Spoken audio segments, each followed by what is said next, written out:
Hello, ladies and gentlemen. Welcome back. So let me go through another example, an extra example of the least squares regression and all of the stuff that you need to be able to do.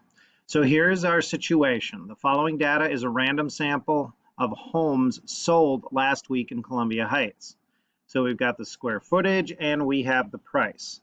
And obviously the square footage is our explanatory variable and the response is the price. Okay, so first thing we're going to do is we're going to put the data into the calculator, which I have already done. So let me bring the calculator over. All right, so again, I went into my list and I put all of the data in list 1 and list 2. All right, and then I made sure my scatter plot was turned on and that I have list 1 and list 2 for my scatter plot, and then we do zoom 9.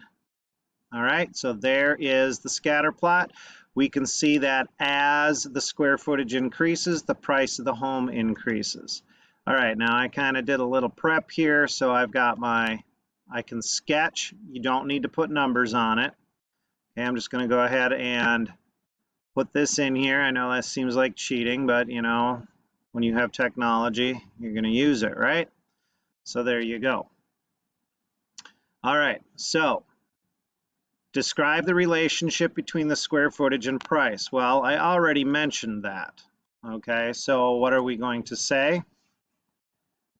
As the square footage increases,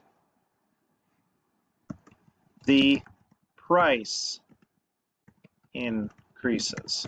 All right, pretty straightforward. Okay, more detailed would be as the square footage of the homes in Columbia Heights increases, the price increases. Just giving a little bit more detail to that context, which AP wants. AP wants details. All right. Find the least squares regression line, draw the line on your graph, and write the equation below. Define X and Y. All right, well, I'm going to define X and Y first. So I'm going to go ahead and just type it out here instead of writing it because it's much neater. So obviously X is going to equal the, okay, what happened there? Let's fix that. The square footage, and Y is going to equal the price. All right. Now, what is the equation going to be? All right, I'll put my hat on that. I'll draw my hat on that Y when we're done here. So let's see, calculator. So again, we're going to go stat, calculate number 8, not number 4, please, number 8. Make sure it's list 1 and list 2 or wherever you have the data. Calculate it. All right, there we go. So let me write this down so that I don't have to flip back and forth. So Y hat equals negative $2,697. We'll just round it to the 7 because this is money, right? And the B is, well, we'll say 94.50 or 94.5 on that, and then X. All right, so let's go back and put that on there. So we've got negative 2,697 plus 94, and I'm going to put a 0 behind it because again this is dealing with money, so 94.50 X. And then I do need to remember that I should have a hat on this because it's a prediction. So Y hat equals that. All right, now it says draw your line and draw your line on the graph. Well, remember, we go back to here, go to our Y equals, and I'm going to type that in, negative 2,697. Now remember, this isn't going to be perfect because I did round that one. And then 94.50x. Okay, I'll leave the 0 off when I type it in there. And then graph, and look at that. Isn't that beautiful? That is a work of art. All right, so I'm going to go back and I'm going to, as best I can, I'm going to draw that in. Let's see how well I can do. So I'm just going to go ahead and go. Okay, pretty good, pretty good. Should have about the same number of dots above as below. Okay, I'm a little bit off, but that's okay. We're good. All right, what is the correlation? All right, well, let's go back to the calculator and let's go back to the stat calculate, okay, because I didn't look at that when we did it the first time for the equation. So the correlation is we're going to round it, 0.96, okay, 0.96. Is this strong or weak? Well, this is very strong, okay, and I should put R equals in front of that. Very strong. Why? Because the dots are close together and it's fairly linear.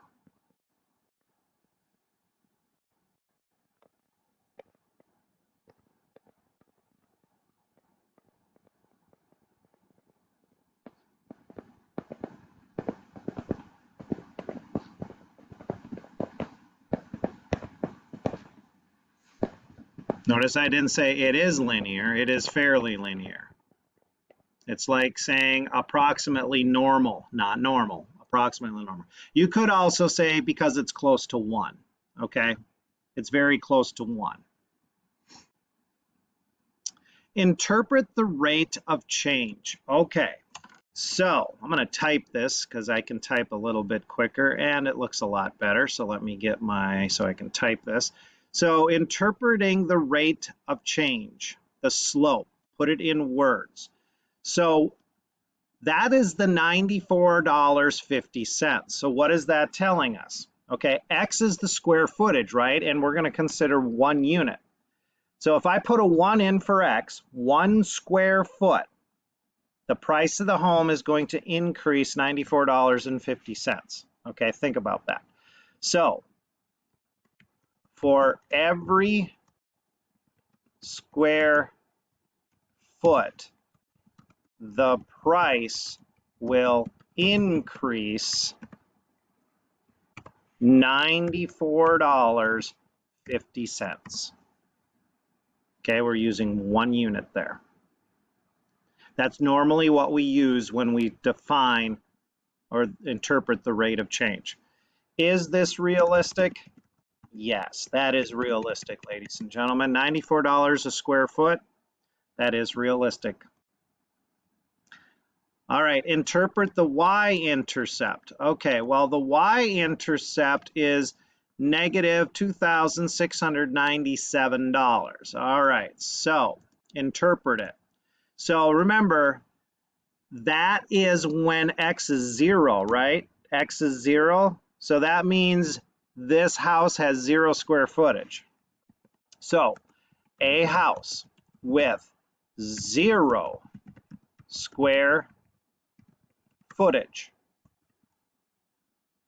will be worth negative, whoops, that's not negative, negative $2,697. And I'll go ahead and put 0.00 there.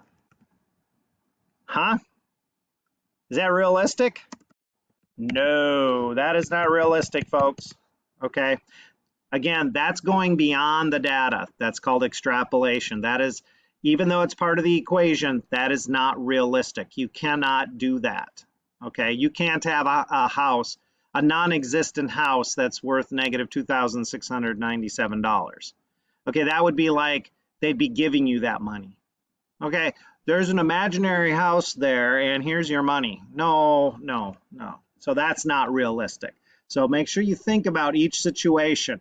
Okay, sometimes that will be realistic and sometimes it won't be. All right, same thing with the slope, although usually the slope or the rate of change is realistic. All right, let's keep going. What's next? Why is the Y-intercept in this problem not realistic? Okay, I just described it. Okay. Because you, can't have a house with 0 square footage be worth a negative amount? The land is at least worth something, right? It does not make sense to have a house with 0 square footage worth a negative amount. All right, use the least squares regression line to estimate the price of the home. All right, well, I'm going to take y equals, and again, that's y hat, I'll draw that on there, equals the negative $2,697 plus the $94.50 times the 3,500 square feet. All right, I'm just going to use my handy dandy graphing calculator here. All right, I thought it stopped recording for a second because I'm looking at my picture over there and it's frozen. So let's see. We've got negative $2,697 plus $94.50 times 3,500. So wow. All right, so this is what I end up with. I end up with 328,000. So let me put a dollar amount in there. $328,053. So if my picture is frozen, I apologize. All right, because it's frozen while I'm recording this. Okay, so let me put my y hat on that because again, this is a prediction. Okay, that is what I expect, but that's not reality, but that's what I expect. All right, draw the residual plot for the current problem and interpret it. All right, I'm going to pause this while I do that. I'm going to get my calculator set up, and then when it comes back, boom, it's just going to be right there on the screen. All right, so I'm going to go ahead and do that and save a little time. All right, ladies and gentlemen, so again, let me go through those steps for the residual plot. All right, so again, remember when we did the stat calculate number 8, the calculator has already figured out all of the residuals. Remember, the residual is the distance from the line to the dot. All right, and to find the residuals, you do second stat, okay, and right there are the residuals. However, I just want to go ahead and drop those into list number 3. So let me remind you how to do that. So stat number 1, edit. Now I already dropped them in there, but I'll go ahead and drop them in there again. So let me clear list 3 out. So remember, go to the top of list 3, then do second stat, pick your residual, and enter. And there are all the residuals. So that is the distance from the line to each dot. Now the negative residuals, remember, means it's under the line. Okay, it's lower than predicted. If it's positive, then it's higher than predicted. All right, now to see that, I went into my scatter plot, so second y equals, and I changed my y list to list number 3. So I'm plotting the residuals against the explanatory variable. All right, and then remember we do zoom 9. Zoom 9, there it is. All right, and I already put that on here. So there's my scatter plot. So what does it tell us? Okay, well, actually that's not a bad looking scatter plot. All right, or I should say residual plot. So we're going to say interpret it. So the plot does not show a pattern, and it is fairly scattered above and below. Period. This is a good residual plot. Whoa, I need to be able to spell. All right, there we go. The plot does not show a pattern and is fairly scattered above and below. This is a good residual plot, which means, okay, I'm going to add to that, which means we can use the least squares regression line to make fairly accurate predictions. All right. Little bit lengthy, but there you go. All right. Cool. Let us continue. All right, let me go back to this and pull this back down. I'll move this over a little bit so you can see it. Let me move it up. There we go. All right, the next part is interpret the coefficient of determination, the r squared, in context of the problem. All right, well, again, the r squared, so stat calculate, when we did the number 8, it gave us the r squared. Okay, there it is. Now remember, the r squared, I didn't want that to disappear. The r squared is the correlation squared. Okay, and that's what we saw, right? I know that was really quick. Let me bring that back up. Okay, now the calculator rounded it because it used that whole r. It used the whole 0.96455877704, and when it squared it, so that's why the r squared looks like 0.93 instead of the 0.9 instead of this one. See, I rounded. If you round it, it's going to be off by a little bit. Okay, but we're not too concerned about that. But I'm going to use what the calculator gave me. So r squared is 0.93. All right. So I'm going to go ahead and put in r squared equals 0.93. Now, interpret that in context of the problem. All right, here we go. So, about, okay, if I can get this to type now. There we go.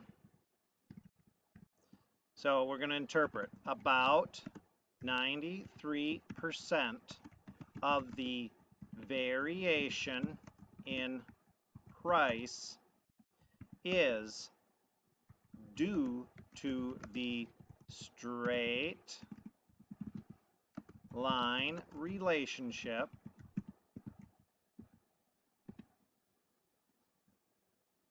between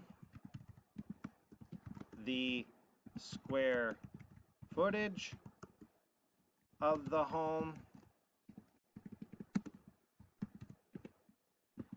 and the price. Okay, in short, again, that is AP appropriate, okay? In short, and I'll move this up, and I'm sorry this is getting so crowded. In short, or in other words, folks, i.e., 93% of the home is explained by the square. 93% of the home's price, hold on, the home's price, move that over a little bit, is explained by the square footage. Okay, think about it. Should make a lot of sense. All right.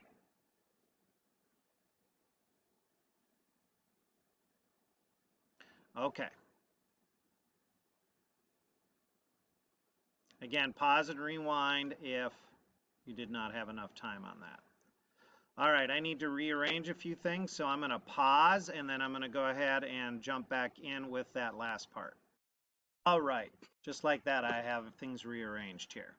So, the alternative way, remember, to find the least squares regression line, now they're usually going to give you this data, but I'm going to take the numbers from this situation and just show you that it works really well. R for the correlation, S sub y, standard deviation of y, that would be the prices, standard deviation of x, which is the square footage, the mean of x, and the mean of y. And remember, we're going to use these two things down here that I have in purple to help find. So this one right here, b equals, that's going to help us find the slope. And then we're going to use this one up here to find a. All right, now, just to show you with the calculator, all of this stuff, and then I'll fill it in. So remember the R, the correlation, we did stat calculate number 8. We did that several times already. So R is our correlation. There it is, 0.96. Okay. Now there's another stat calculate. Okay, I'm going to do number two. Number two variable stats. So what that's going to do is it's going to take list 1 and list 2 and find out all the information. Okay, so let me show you where it is. Okay, boom. All right, the first number, that's the mean square footage. X bar, 2,112.5. The standard deviation for the square footage, okay, the explanatory variable is 777.24. Okay, I'm going to go 2 decimal places. If I scroll down, there's the mean of the price. So the average price is $196,962.50. And then the standard deviation for the price is right here, S sub Y, 76,159.12. All right, so let me fill in those numbers and then let's go through the math. So again, the R is 0.96. The standard deviation of Y is 76,159.12. The standard deviation of the square footage is 777.24.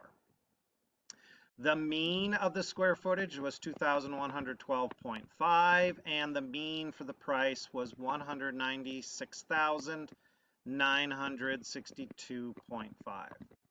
All right, so here we go, ladies and gentlemen. Now I'm going to take those numbers and I'm going to show you that I'm going to get the exact same equation, or very, very close to it. Rounding might be a little bit of an issue, but it'll be close enough. All right, so first thing I'm going to do is I'm going to find my slope. All right, so I'm going to go ahead and I'm going to put in 0.96 times the 76,159.12, and I'm going to divide that by the 777.24. All right, now that's going to give me the slope, or very, very close to what the slope should be. All right, I'm just going to go ahead and use my handy dandy calculator in my hand instead of popping it up. You can certainly pause this and type that in just to practice it, please. So 0.96 times 76159.12 divided by 777.24, and I get 94.07. Okay, we'll go back and look at the original here in a minute. Now, I'm going to plug my other numbers in here to find A. All right, so I'm going to take the 196,962.5. I'm going to set it equal to A plus, I have a feeling I'm going to run out of room here. Then I'm going to put the mean for X, which is, I'm sorry, the slope is next. So the 9407 times the mean for X, which is 2112.5. Okay, folks, to save a little time, I'm going to go ahead and do my algebra, and I will be right back. So I'm going to solve for A. That's simple algebra, okay? So I'm going to pause and quickly do that. All right, so I found A, and you'll notice that that one is actually quite a bit off. Okay, because remember, we did some rounding. We didn't use the whole number when we did this. But using that method, ladies and gentlemen, we would say that y hat equals negative 1760.38 plus 94.07, $94.07, and then X. Again, X is the square footage. So the original was negative 2,697. Okay, so that's the one that's off a little bit. So we're off what? We're off almost $1,000, believe it or not. Okay. So, but using the math, that's what we got, but we rounded it. So please remember that. But that's how you use that alternative method, and it's a guarantee you're going to have to do that on the test. The numbers will be given to you like this, okay? I'm not going to have you plug in the data and find those numbers. I just wanted to show you that that's possible. I was hoping the result would be a little bit closer to the original, but it wasn't, unfortunately. All right, Again, rewind, rewatch anything you didn't quite get. I know that was a little bit lengthy for an extra example, but that goes through everything that you need to know. Let me make sure I got everything. Yep, that page is blank. All right, ladies and gentlemen, that is the end of chapter 3.2. We have one more section left. The next lesson is very short because mainly you're going to have to read chapter 3.3, but I'll talk about a few things when I make that video. All right, good luck. See you.